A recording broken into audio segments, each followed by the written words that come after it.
भारत के अंदर हुए लोकसभा चुनाव के नतीजे आ रहे हैं। अभी तक जो नतीजे आ चुके हैं या रुझान आ रहे हैं उसके मुताबिक इंडिया या एनडीए गठबंधन को बहुमत किसी को भी नहीं मिल रहा है। दोनों ही गठबंधन बहुमत से थोड़ा थोड़ा दूर हैं।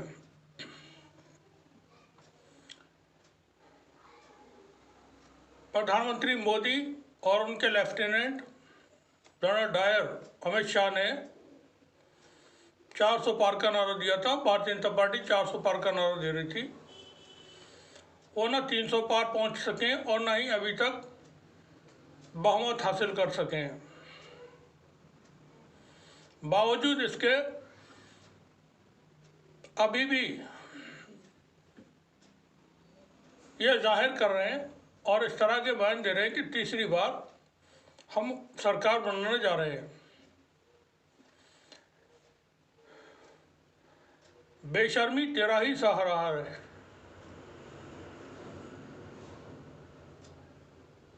इसी को कहते हैं बेशर्मी तेरा ही सहारा है।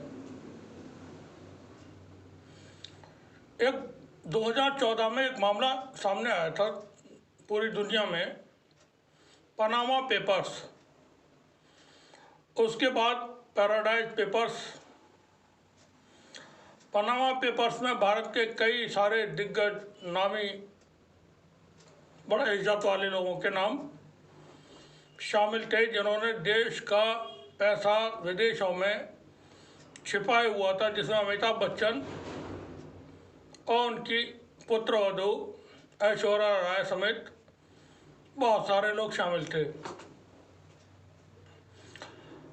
पैराडाइज पेपर्स की जो फहरिस्त आई थी उसमें भी इन दोनों के नाम शामिल थे और बहुत सारे भारतीयों के नाम शामिल थे। फिनलैंड के प्राइम मिनिस्टर का भी नाम शामिल था उसमें। 2014 से 2024 तक अभी तक भारत में किसी को नहीं मालूम पनामा पेपर्स और पैराडाइज पेपर्स की जांच कहां तक पहुंची और उसमें क्या हुआ। उसी लिस्ट में पनामा पेपर्स के फिनलैंड के प्राइम मिनिस्टर का भी नाम शामिल था। अपना नाम आने के बाद फिनलैंड के प्राइम मिनिस्टर ने फौरन इस्तीफा दे दिया था। पाकिस्तान के तत्कालीन प्राइम मिनिस्टर नवाज शरीफ का भी नाम शामिल था। पाकिस्तान जिसके अंदर बहुत सारे प्रॉब्लम्स रहते हैं, जहाँ की जुडिशरी को भी ज़्यादा अच्छा नहीं समझा जाता है। पाकिस्तान की जुडिशरी ने नवाज शरीफ को आजीवन चुनाव लड़ने पर पाबंदी लगा दी थी, अयोग्य घोषित कर दिया था। 2014 से आज तक भारत के अंदर पनामा पेपर्स की जांच का कोई पता नहीं। उसकी जांच कहां तक पहुंची, क्या हुआ। ब्रिटेन के एक एमपी थे और वो मिनिस्टर भी थे। देश की संसद में पहुंचने में वहाँ जो पार्लियामेंट चल रही थी उसमें पहुंचने में उनको 1 मिनट की देरी हुई।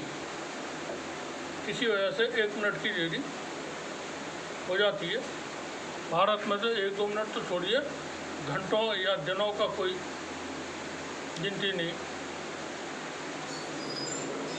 वो 1 मिनट देर से जब पहुँचे तो सबसे पहले उन्होंने पार्लियामेंट में पहुँचने के बाद पूरे देश की जनता से माफ़ी मांगी। उसके बाद सदन से माफ़ी मांगी, मिनिस्ट्री से और सांसद की पोस्ट से इस्तीफा दे करके वो चले आए। सदन ब्रिटेन के प्राइम मिनिस्टर उनसे रिक्वेस्ट करते रहे कि आप इस्तीफा न दें, मगर उन्होंने कहा कि मेरी मोरल जिम्मेदारी बनती है, मेरी जिम्मेदारी थी वक्त पे आने की और मैं नहीं आ सका, तो मैं इसका कसूरवार हूँ और इस्तीफा देता हूँ। मोदी अभी तक इस वक्त तक 400 पार का आपने नारा दिया था, आप 300 पार भी नहीं पहुंचे, बहुमत के आसपास भी नहीं है। आपको इस्तीफा देना चाहिए। आप धीरता के साथ, बेशर्मी के साथ तीसरी बार सत्ता बनाने के लिए उतारू नज़र आते हैं, इसलिए कि आपने बहुत सारे ब्लंडर किए हुए 10 सालों में। जब ये पुलवामा की फाइल खुलेगी और अडानी की जो फेक कंपनियां हैं, शेल कंपनियां, उनकी जांचें होंगी, और जो अडानी को आपने पूरे देश के तमाम चीज़ें सौंप दी हैं, भेज दी हैं, बुढ़िया गोइंग जेल इन जेल, चक्की पीसिंग एंड पीसिंग एंड पीसिंग।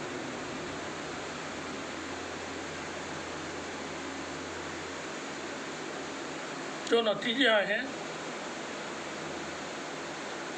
उन नतीजों को भी हम ये नहीं कह सकते कि वो बिल्कुल ठीक ठाक आए हैं, क्योंकि जो जानकारियाँ आ रही हैं उसमें इस तरह की जानकारियाँ शामिल हैं। तो कई सारे राज्यों में मतगणना स्लो कराई गई, धीमी मतगणना करा दी गई, ताकि वक्त बीते, अंधेरा कायम हो, अंधेरा कायम रहे, और जिसको हम फ़ायदा पहुंचाना चाहते हैं उसको फ़ायदा पहुंचा सके। सोशल मीडिया में कई सारी रिपोर्ट्स, कई सारी जानकारियां कांग्रेस पार्टी और सोशल एक्टिविस्ट इस तरह की दे रहे हैं कि मतगणना स्लो कराई गई है, अजमेर की सीट पर दोबारा से गिनती के लिए कहा गया है।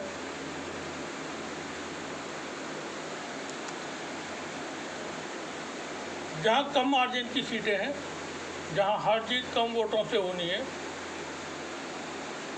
सुप्रिया सेनेटर ने, जो कांग्रेस की लीडर हैं, कांग्रेस की प्रवक्ता हैं, उन्होंने ट्वीट करके बताया जिला अधिकारियों को फोन करके धमकाया जा रहा है। अभी भी भारतीय जनता पार्टी और नरेंद्र मोदी एंड कंपनी सत्ता छोड़ने को राजी नहीं है।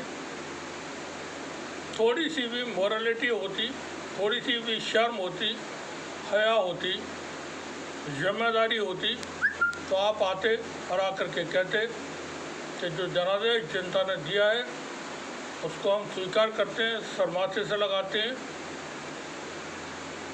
और हम विपक्ष में बैठेंगे।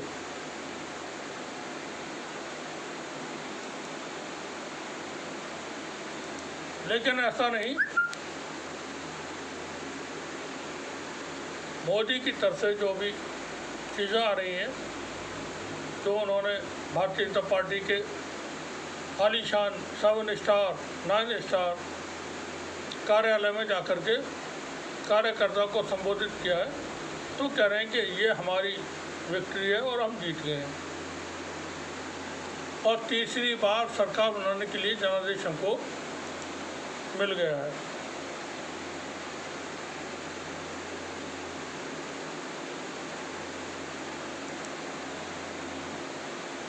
ये चिंताजनक है। यही वो चिंता थी जिसको राहुल गांधी, अखिलेश यादव, तेजस्वी यादव, उद्धव ठाकरे, स्टालिन, ममता बनर्जी, अरविंद केजरीवाल अपनी अपनी सभाओं में वक्त वक्त पर उठाते रहे। पहले सुने मोदी ने क्या कहा, वो हम आपको सुनवाते हैं थोड़ा सा। सरकार की नीतियां प्रगति, प्रकृति और संस्कृति के समागम की है। हम ग्रीन इंडस्ट्रियलाइजेशन पर निवेश बढ़ाएंगे। ग्रीन एनर्जी हो या फिर ग्रीन मोबिलिटी, हम भारत को सबसे आगे ले जाएंगे। आपने सुना, अभी भी मणिशंकर अय्यर याद आ जाते हैं, 2014 में उन्होंने एक शब्द इस्तेमाल किया था, नीच। कल भी हमने अपने ब्लॉग में बात की थी। अलीगढ़ के बड़े मशहूर, अलीगढ़ में पहले जिला हुआ करता था, हाथरस अलीगढ़ ही जिले में हुआ करता था, काका हाथरस ही हुआ करते थे। वहाँ के बड़े मशहूर कवि, पानी में पानी मिले मिले खींच में खींच। मोदी अभी भी सत्ता छोड़ने को तैयार नहीं है, क्योंकि उनको जनता ने रिजेक्ट कर दिया है, रिफ्यूज़ कर दिया है। आपने 400 पार का नारा दिया था, आप 300 भी क्रॉस नहीं कर पा रहे हैं। Election commission, ED, IT, CBI सब ने मिलकर के यह चुनाव लड़ा, ताकत के साथ लड़ा। हर वो बात की गई जो कंडक्ट ऑफ कोड में आती है इलेक्शन कमीशन के। अगर इलेक्शन कमीशन ने कोई कार्रवाई नहीं की, सब मिलकर के गठबंधन के तौर पर चुनाव लड़े थे। अब जब चुनाव हार गए उसके बाद भी पद से इस्तीफा देने को तैयार नहीं है। तीसरी बार हुकूमत बनाने के लिए उतारू नजर आते हैं।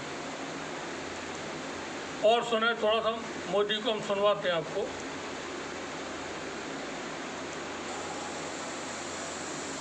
निजी तौर पर मेरे लिए भी भावुक करने वाला पल है। मेरी मां के जाने के बाद ये मेरा पहला चुनाव था, लेकिन सच मानिए, देश की कोटि कोटि माताओं, बहनों, बेटियों ने मां की कमी मुझे खलने नहीं दी। तुम झूठ बोलते हो मोदी, झूठ बोलते हो। तुम्हारे जैसा कोई व्यक्ति यूरोप में अगर प्राइम मिनिस्टर होता तो वहाँ की जनता उनको धक्के मार के वहाँ की संसद से बाहर कर देती। अरब के किसी देश में होते, इस तरह का कोई व्यक्ति वहाँ होता, कान, नाक, हाथ, पैर, उंगलियां सब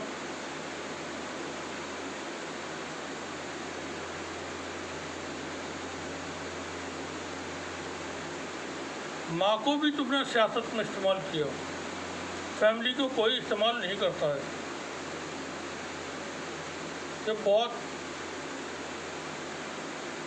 निजी चीज़ें होती हैं, पर्सनल होती हैं। फैमिली उसको अलग रखा जाता है चीज़ से। नोटबंदी की, माँ को लाइन में लगवा दिया, उसके फोटो डलवा रहे हैं आप। वक्त वक्त पर जब भी आपको ज़रूरत पड़ी, माँ के बातें करके आप लोगों को इमोशनल करने की बातें को कोशिश करते रहे। यूरोप में अगर नरेंद्र मोदी जैसा कैरेक्टर का कोई व्यक्ति होता, महिलाओं की जासूसी आपने कराई।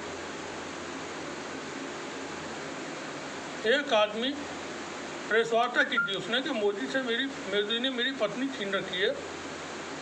अडवाणी को पत्र लिखा था उसने, खत लिख करके शिकायत की थी। किस किस तरह के तुम्हारे ऊपर आरोप नहीं लगे, हुकूमत पाने के लिए किस लेवल तक गए हो, अभी भी हुकूमत नहीं छोड़ना चाहते हो। देश की जनता ने स्पष्ट बहुमत आपके खिलाफ दिया है। They reject you, they refuse you. You are not Prime Minister of India now. You have to resign immediately. और जो लोग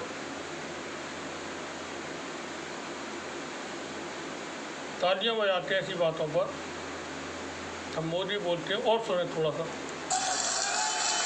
सुने आप। मैं पूरे देश में जहां जहां भी गया, जी। माताओं, बहनों, बेटियों ने अभूतपूर्व स्नेह और आशीर्वाद दिया। अच्छा, वो दिल्ली में जो आपने पिटवाई थी इंटरनेशनल खिलाड़ी, सड़कों पर घसीट घसीट करके दिल्ली की पुलिस ने पीटा था उनको, याद है कि नहीं? कठुआ की आसिफा याद है कि नहीं? हाथरस की वो बच्ची जिसको रात को मिट्टी का तेल डाल करके जला दिया गया था, याद है कि नहीं? ब्रेन वॉश मत कीजिए आप लोगों को।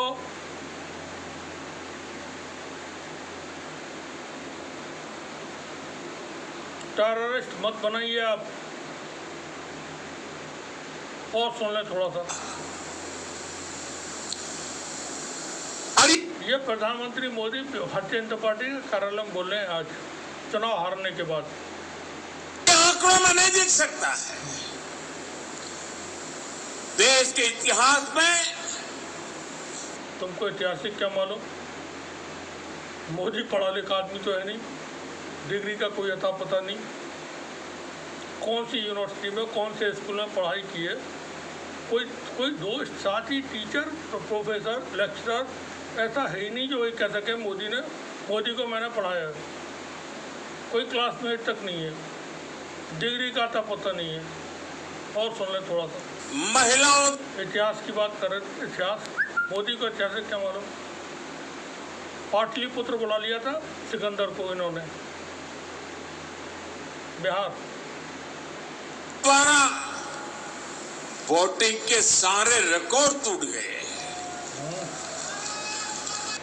पर्दे पर आपने फिल्मों में देखा होगा, बहुत सारे कैरेक्टर होते थे हीरो के साथ जो हंसाने का काम करते थे। और सुनो, इस प्यार, इस अपनेपन को जी मैं शब्दों में बयान नहीं कर सकता। हाँ, बिल्कुल नहीं कर सकते आप। ये मेरे भावों में है। हाँ बिल्कुल।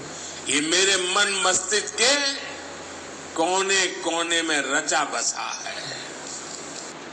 कभी नहीं बताया था चुनाव में, जब तक चुनाव आयोग की तरफ से सख्ती नहीं की गई थी या पाबंदी नहीं की गई थी, आर यू मैरिड और अनमैरिड, किसी को नहीं पता था मोदी विवाहित हैं या अविवाहित हैं।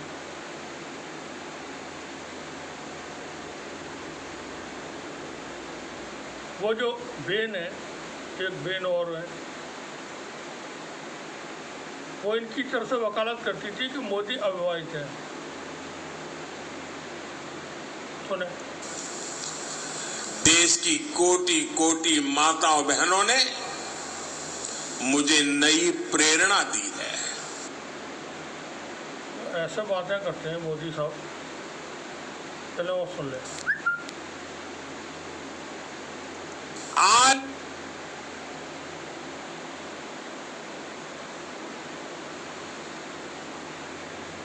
यहाँ राहुल गांधी को भी सुनवाते हैं, वो भी सुने क्या कह रहे हैं। that you have given me, जो आपने, thank you to the people of Wayanad and Raebareli for the huge support that you have given me, जो आपने मुझे भारी सपोर्ट दिया, भारी बहुमत से आपने जिताया, इसके लिए आप सबको बहुत बहुत धन्यवाद। मुझसे पूछा जा रहा है कि मैं वायनाड का एमपी रहूँगा या रायबरेली का। मैं यहाँ से जवाब हम देते हैं, राहुल गांधी रायबरेली से लेंगे, वायनाड की सीट को छोड़ेंगे और वहाँ से प्रियंका गांधी चुनाव लड़ेंगी। ठीक है। स्मृति ईरानी चुनाव हार गई है। प्रधानमंत्री मोदी की बड़ी करीबी मंत्री थी ये। सिलेंडर के रूप में भी जानी जाती थी। ये सिलेंडर रख करके सड़क पे प्रदर्शन करती थी गैस की कीमतों के बढ़ने पर।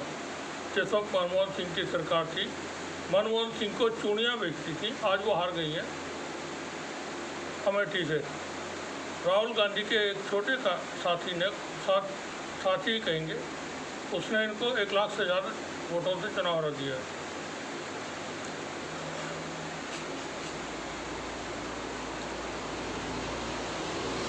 अभी भी जो खबरें हैं सोशल मीडिया पर, ग्राउंड की हमको नहीं मालूम। धीमी मतगणना को, काउंटिंग को स्लो करा दिया गया है। जिला अधिकारियों को फ़ोन करके धमकाया गया है। उनको कहा गया है कि जो कम मार्जिन से हार जीत वाली सीटें वो भारतीय जनता पार्टी को जिताएं। ऐसा सुप्रिया सेनेट ने, जो कांग्रेस की लीडर हैं, उन्होंने ट्वीट करके जानकारी दी है। या मोदी को थोड़ा सा देश को नेतृत्व करने की बात। अब ये मोदी साहब का आज का जो नतीजा रहा है, वाराणसी वो चुनाव जीत गए। अजय राय से शुरू में जब मतगणना शुरू हुई थी वो पिछड़े हुए थे। अब मोदी को यहाँ से जिताना ही था। ये इज्जत की बात होती है। अगर वो हार जाते तो फिर आप समझते हैं अयोध्या से भारतीय जनता पार्टी हार गई है फैजाबाद की सीट से। राम को लेकर के आए थे, राम ने इनको राम नाम सत्य कर दिया। अब सिर्फ इतना बाकी है कि प्रधानमंत्री मोदी आप इस्तीफा दें, आराम करें, इलाज कराएं थोड़ा सा। आगरा, बरेली, कई सारी जगहों पर कुछ सेंटर्स हैं, वहाँ पर आप जाइए, आप अपने इलाज कराइए। केरल आप गए थे, केरल में आपका इलाज कर दिया है। अब आप आगरा या बरेली में अपना इलाज करवाइए और रेस्ट कीजिए। विपक्ष को काम करने का आप मौका दें और आप घर बैठें। देश की जनता आपसे परेशान है। हिंदू हो या मुसलमान, सिख हो या ईसाई, जैन हो या कोई और, गरीब, पिछड़ा, अल्पसंख्यक जितने भी लोग हैं सब आपसे परेशान हैं। कारोबार बचे नहीं लोगों के पास, नौकरी कोई है नहीं किसी के पास। क्या करें? आपके 5 किलो के थैले पर ज़िंदगी जिए, चोरी डकैती करें, क्या करें? आपने लोगों को बेमौत मारा है। नोटबंदी की लाइन में खड़ा करके मारा लोगों को, जीएसटी के ज़रिए लोगों को मारा। कोरोना में 40-45 करोड़ लोग भारतीयों को मार डाला आपने।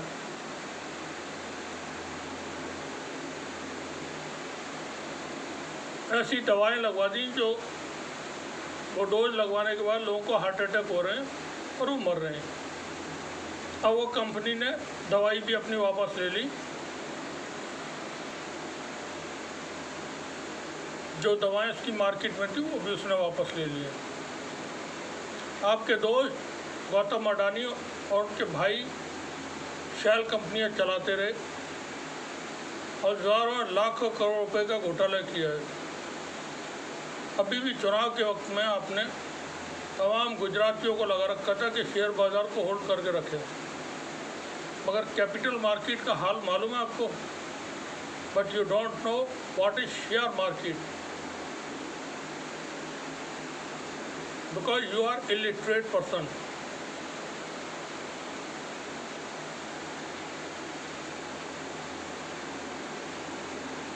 आपने जो हुकूमत चलाई वो आपके अधिकारियों ने, जो ब्यूरोक्रेट्स हैं, उन्होंने चलवा दी। पनामा पेपर्स हो या पुलवामा हो, पुलवामा आपका इंचार्ज करा मोदी साहब, खासतौर से अमित शाह और अजीत डोभाल का।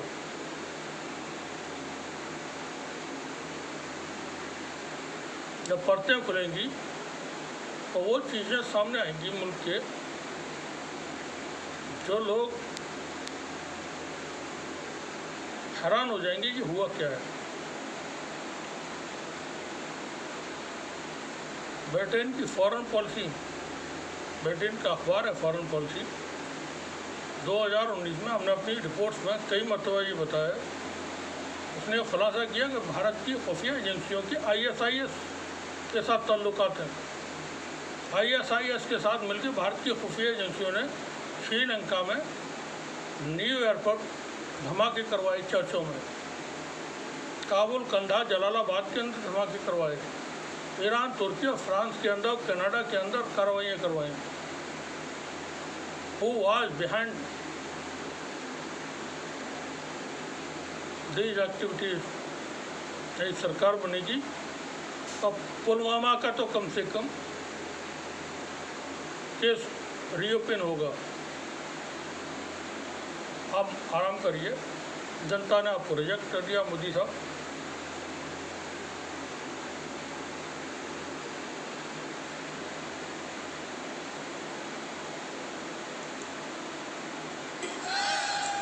जय जगन्नाथ, सुन लें, जय जगन्नाथ।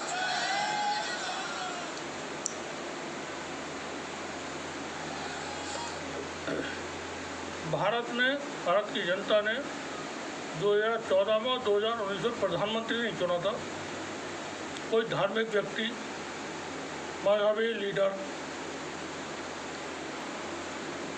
शायद उसको चुना था।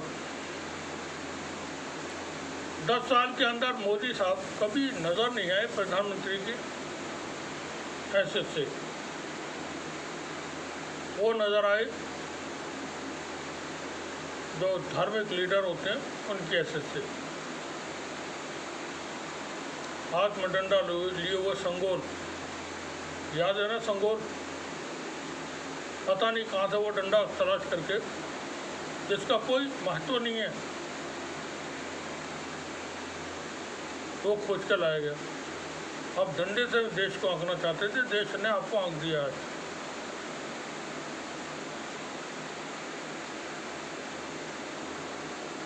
जनता ने जो बहुमत दिया है, जो निर्णय किया है, जो मतदान किया है, जो नतीजे आए हैं, वो भारतीय जनता पार्टी के खिलाफ आए हैं।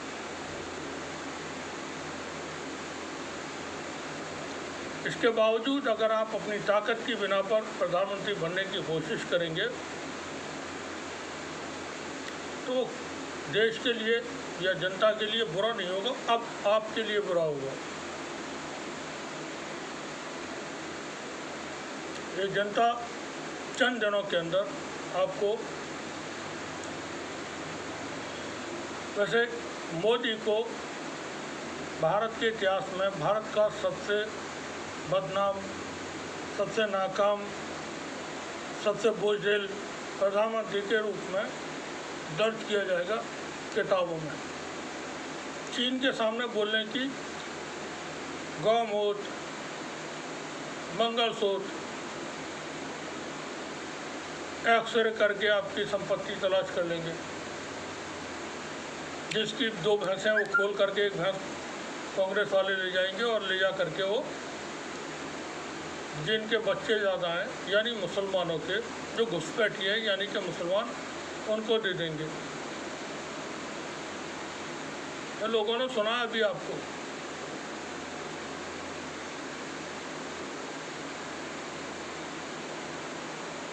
आप सबसे कमज़ोर व्यक्ति हैं, सबसे कमज़ोर प्रधानमंत्री हैं।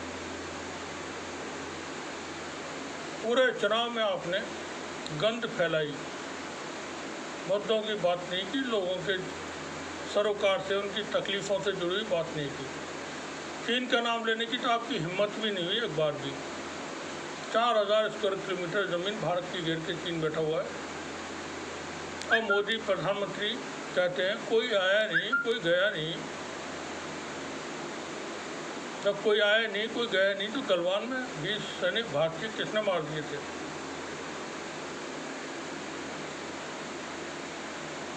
ये तमाम चीज़ें हैं।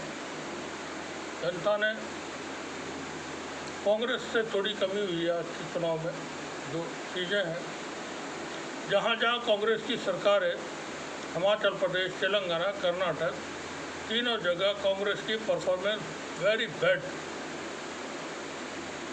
राजस्थान में बहुत अच्छा रहा है, गुजरात में भी 1 या 2 सीटें मिल गई हैं। मध्य प्रदेश में कांग्रेस की परफॉर्मेंस अच्छी नहीं रही बिल्कुल भी। लेकिन जहाँ पर सरकारें हैं कांग्रेस की ऑलरेडी, उन राज्यों में आपकी परफॉर्मेंस इतनी पुअर क्यों हो गई? ये कांग्रेस को देखना पड़ेगा, वहाँ की लीडरशिप से बात करना पड़ेगी कि आप क्या कर रहे हैं।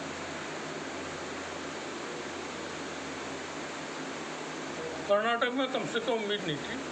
और DK शिव कुमार है, जिनको मास्टर समझा जाता मैनेजमेंट का, पॉलिटिकल मैनेजमेंट का। उत्तर प्रदेश में रिजल्ट बहुत अच्छे आए। राहुल गांधी, अखिलेश यादव की मेहनत का नतीजा है। दिल्ली के नतीजे नहीं आए। केंद्र शासित है वो एक तरह से, गृह मंत्रालय, भारत सरकार के जो अधिकारी हैं वो उसको देखते हैं। और फिर जनता का अपना मिजाज भी है। हिमाचल प्रदेश में भी ठीक ठाक है। उत्तराखंड में जैसे नतीजे आने थे वो नहीं आए। कई जगह पर, कई राज्यों में कांग्रेस ने बहुत बुरा परफॉर्म किया है। वरना जो चीज़ें थी, जो आंकड़े आ रहे हैं, जो नतीजे आ रहे हैं, वो और बेहतर होते। फिलहाल प्रधानमंत्री मोदी को इस्तीफा देना चाहिए, आराम करना चाहिए। उनको आराम की बहुत ज़रूरत है। कहीं मुजरा वजरा हो रहा हो तो उसको देते हैं। गीत संगीत, किसी शास्त्रीय संगीत वाले को बुलाएं, उसके संगीतकार को थोड़ा मनोरंजन करें। एक आध कविता वगैरह लिखें बैठ करके, मोर को दाना खिलाएं, आम चूस करके खा लें। फिलहाल शुक्रिया आप सभी का।